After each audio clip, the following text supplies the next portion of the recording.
শিক্ষার্থীর মাধ্যমে আমরা নতুন একটি বাংলাদেশে পদার্পণ করলাম এবং এই স্বাধীন বাংলাদেশে আমাদের সর্বপ্রথম উদ্দেশ্য এবং কাজ হচ্ছে আমরা রাষ্ট্রকে নতুনভাবে দেখব, রাষ্ট্রকে নতুনভাবে চিনব এবং মানুষের মধ্যে রাষ্ট্র সম্পর্কে একটা ভালোবাসা তৈরি করব, যার জন্য আমরা আজকে যে মেয়েরা আপুরা যারা এখানে তারা চিত্র ছবি আঁকতেছে, আমরা গ্রাফিকের কাজ করতেছি।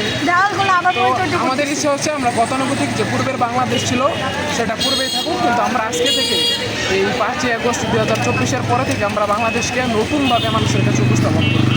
যে মানুষের যে বাংলাদেশের প্রতি একটা ধারণা ছিল ট্রাফিক পুলিশ বেগুলো সহ, এগুলো আমরা নতুনভাবে মানুষকে জানাবো। দৃষ্টিভঙ্গি চেঞ্জ হোক, এটাই হচ্ছে আমাদের এই স্বাধীনতার মূল মর্ম। হচ্ছে এখানে নিজেদের ইচ্ছা শক্তি। আসলে আপনি যখন একটা ভালো কাজ করবেন বা রাষ্ট্রের যখন আপনি একটা কাজ করবেন তখন আপনার নাগরিক হিসেবে আপনি গর্বিত, আপনি যদি শিক্ষার্থী হন সেখানে আপনি গর্বিত।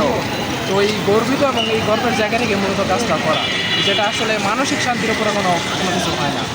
এটা একজন শিক্ষার্থীর জায়গা থেকে বললাম। হ্যাঁ, শুরু করুন। আমি জুলকারনাইন ফাহাদ, আমি বর্তমানে ময়মনসিংহের শহীদ নজরুল ইসলাম কলেজের ইন্টার সেকেন্ড ইয়ারে ব্যবসায় শিক্ষা বিভাগের একজন ছাত্র। আমার নাম তাবাসসুম জান্নাত লামিয়া, আমিও সৈয়দ নজরুলে ফার্স্ট ইয়ার এবছর ভর্তি হইলাম। হ্যাঁ, তো এখন যে আমরা মাঝখানে জানলাম যে অন্তর্বর্তীকালীন সরকার, আমাদের দৃষ্টিভঙ্গি থেকে অন্তর্বর্তীকালীন সরকারের যারা আপনার উপদেষ্টা সহ ডক্টর মোহাম্মদ ইউনূস যিনি প্রধান উপদেষ্টা, পাশাপাশি যাদেরকে দায়িত্ব দেওয়া হয়েছে আমরা তাদের উপর অবশ্যই বিশ্বাস করি। এই জন্যই বিশ্বাস করি কারণ তার আন্দোলনের একদম সূচনা থেকে তারা আমাদের শিক্ষার্থীদের পাশে ছিল। তো যেহেতু তারা শিক্ষার্থীদের পাশে ছিল এবং এই একটি নতুন বাংলাদেশ তৈরির লক্ষ্যে তারা আমাদের পাশে ছিল, এই জন্য আমাদের অবশ্যই তাদের প্রতি বিশ্বাস আছে যে তারা আমাদের জন্য ভালো কিছু আনবে ইনশাল্লাহ, এটাই আমাদের বিশ্বাস।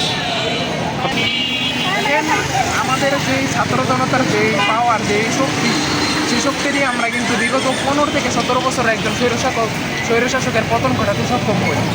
তো এই স্টুডেন্ট পাওয়ার বা এই অভিজ্ঞতা থেকে আমরা বলতে পারি আশা করি নেক্সট হয়তো আর কোনো স্বৈরশাসক আসবে না, আর যদি আসার চেষ্টা করে তাহলে আমরা তাকে প্রথমেই প্রতিহত করব। ঠিক আছে ভাইয়া, ধন্যবাদ। ঠিক আছে, থ্যাংক ইউ। আপনার নাম? আমার আচ্ছা।